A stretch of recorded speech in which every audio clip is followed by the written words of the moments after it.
میرا دوسرا سوال ہے کہ ہم قرآن کریم کی خدمت کے لیے کیا طریقے اپنا سکتے ہیں؟ قرآن کریم کی خدمت کیا ہے؟ قرآن کریم کی خدمت یہ ہے کہ پڑھو، علم حاصل کرو، اس کو تعلیم کو پھیلاؤ. ٹھیک ہے.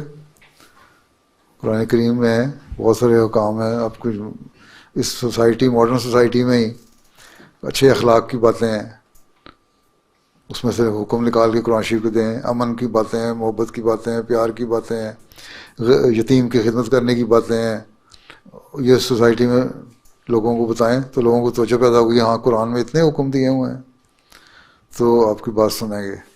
تو یہی قرآن کریم کی خدمت ہے. پھر جس طرح دین کی تعلیم پھیلے گی تو لوگ قریب آئیں گے، اسلام کے قریب آئیں گے، دین کے قریب آئیں گے. اور سب سے بڑی خدمت یہ ہے کہ جو احکام ہیں وہ اپنے اوپر لاگو کریں. آپ کو نمونہ دیکھ کے پھر آپ لوگوں کو خود ہی لوگ توجہ پیدا ہوگی.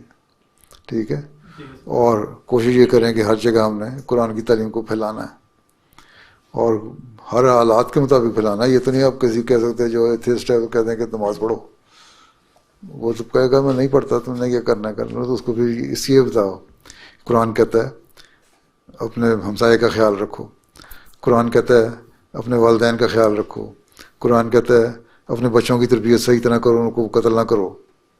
مطلب یہی ہے کہ ان کو اگر تم بری تربیت کر رہے ہو تو ان کو قتل کرنے کے برابر ہے.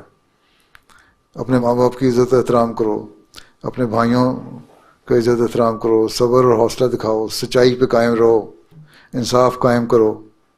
ہمسایوں کے حقوق اس حد تک ہیں کہ تمہارے ساتھ چلنے والے ہمسائے، تمہارے مسافر، تمہارے کام کرنے والے، سارے تمہارے ورکر، یہ سارے تمہارے ہمسائے ہیں، ان کی عزت اور احترام کرو، ان کا عزت کا خیال رکھو.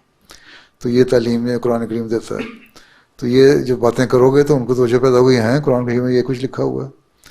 تو یہی اس کی خدمت ہے کہ اس کی تعلیم کو عام کیا جائے.